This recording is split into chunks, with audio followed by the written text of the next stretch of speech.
안녕하세요, 여러분. 오늘은 다이어트와 관련된 충격적인 이야기를 전해드리려고 합니다.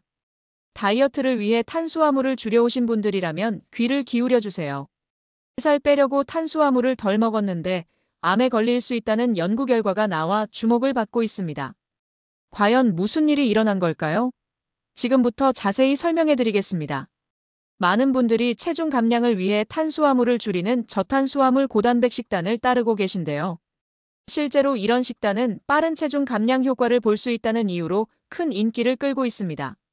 하지만 최근 의료계의 연구에 따르면 지나치게 탄수화물을 줄인 식단이 암, 특히 대장암을 유발할 가능성을 높인다는 결과가 발표되었습니다. 대장암은 현대인들에게서 흔히 발생하는 암 중 하나로 특히 장 건강이 중요하게 여겨지는 요즘 더 큰 우려를 낳고 있습니다. 그렇다면 왜 탄수화물을 적게 먹는 것이 대장암과 연관이 있는 걸까요?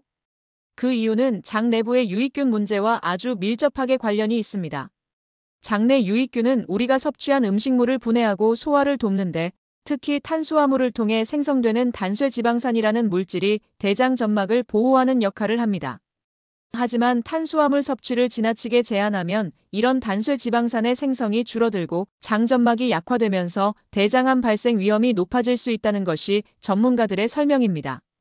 그럼 지금부터는 건강을 챙기면서도 안전하게 다이어트를 할 수 있는 방법 몇 가지를 알려드릴게요. 첫 번째, 탄수화물을 줄이는 다이어트를 하고 계신다면 완전히 끊는 대신 적정량을 섭취하는 균형 있는 식단을 유지하는 것이 중요합니다.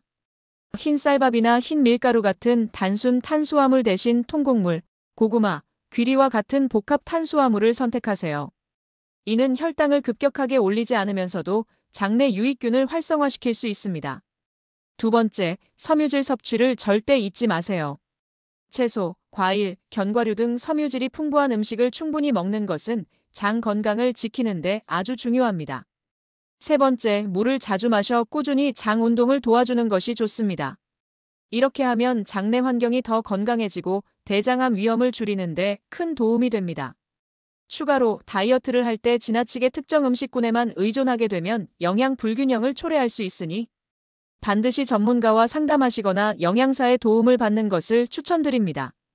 건강하지 못한 방식의 다이어트는 체중을 줄이는 데는 성공할지 몰라도 장기적으로는 우리 몸을 위협할 수 있다는 점을 기억해 주세요.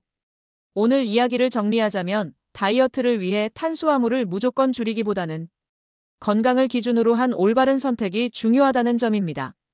몸도 가볍게 건강도 지키는 균형 잡힌 다이어트로 여러분의 목표를 이루시길 바랍니다. 지금까지 다이어트를 건강하게 이어나가는 방법에 대해 말씀드렸습니다. 건강은 무엇보다도 최우선이 되어야 한다는 점 꼭 기억하세요. 몸매 관리도 중요하지만 그 과정에서 우리 몸에 필요한 영양소를 무조건 배제하거나 과도하게 제한하는 행동은 오히려 위험할 수 있습니다. 오늘 말씀드린 내용을 참고하셔서 건강을 지키고 더 나은 라이프 스타일을 만들어 가시길 바랍니다. 지금까지 시청해 주셔서 감사합니다. 건강하고 안전한 하루 되세요.